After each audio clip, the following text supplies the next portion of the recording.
I try to sort out his hostility from the back seat, but it's too wound up on a bunch of other irritations. The mushy handling of the town car, the amount of time it takes for the automatic gate to open, the incompetence of every other driver on the road.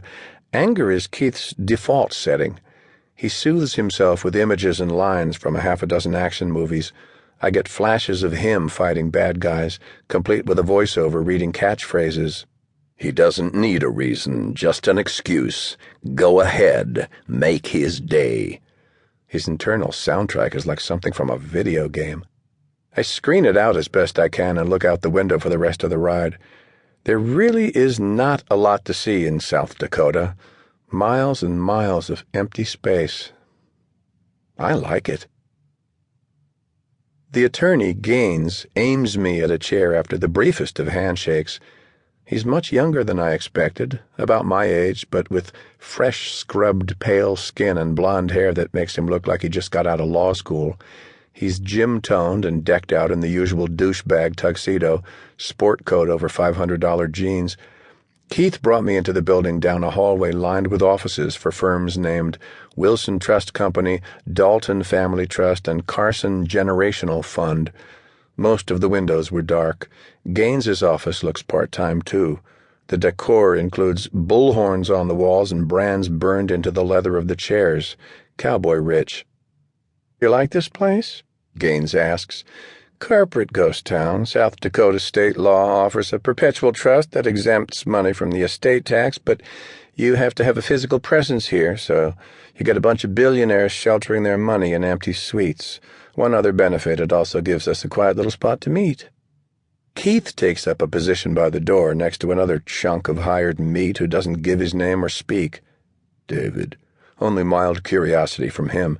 Keith, however, is still on edge, spoiling for a fight. All I get from Gaines is caution and suspicion, nothing I haven't felt before. "John Smith," he says. "Never actually met anyone named that before." That's what the state tagged me with. I was put in a group home before I was 1. I had a blank spot on my records instead of a name. "It could have been worse," I say. "It could have been John Doe." "Well, Tom Eckert speaks highly of you. He's very grateful for the work you did." "I'm afraid I can't confirm or deny I've worked for anyone with that name," I say. "Client confidentiality is one of the promises I take seriously." "Oh, don't worry. Tom and my boss go way back, but I appreciate your discretion. We don't want rumors spreading, like I bet you don't want to talk about that business in downtown L.A. yesterday." He's waiting for a reaction. I stay neutral. At this level, people spend a lot of money checking me out. I expect nothing less. It means they're willing to invest even more in me. "I'm sure I don't know what you're talking about." "Right," he says, with a smile that is absolutely fake. "So, you're a psychic. Here we go. He doesn't believe I can do what I do. It's not the first time I've encountered this, obviously.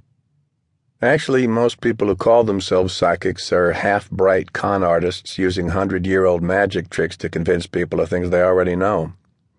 "But that's not you." The sarcasm drips from his voice. "For starters, what I do is real." "Really? You read minds?" I relax and go into my pitch. I've had a lot of practice. You like to think you've got one guy behind your eyes, driving your body like a giant robot, making all the decisions. It's actually more like a whole crowd in there, dealing with a few dozen things at once. What we call the mind is actually a metaphor for all the different processes, memories, physical sensations, emotions, thoughts, and reflexes bouncing around inside 3 pounds of tofu in our skulls.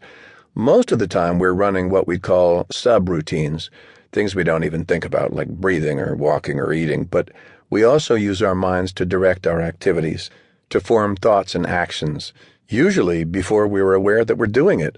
My talent is picking up on all those disparate elements as they happen in someone else's brain and then translating them into a coherent narrative that I can understand and even influence to some extent. Well, here's the million-dollar question. How do you do it? I wish I could tell you. I've always had a talent. Then I went into the military. There was a program that helped me develop it further. Right. He picks up a tablet and taps at the screen. I can't see what pops up. "I've been looking at your history," he says. "You enlisted?"